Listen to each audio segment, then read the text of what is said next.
Hello, my lovely people, and welcome back again to another episode of Cooking with Sarah's Kitchen.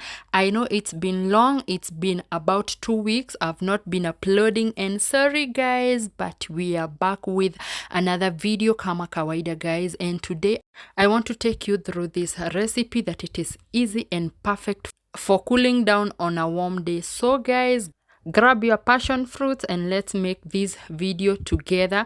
And in case you are new here, kindly subscribe, watch and share, and hope you enjoy the rest of this video.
And finally, guys, our juice is ready. This is what you are working with, guys. I used 1 kg of passion fruits. So try this recipe and let me know what you think in the comment section. Also, don't forget to subscribe, watch and share, and we see you in the next one. I love you guys. Bye.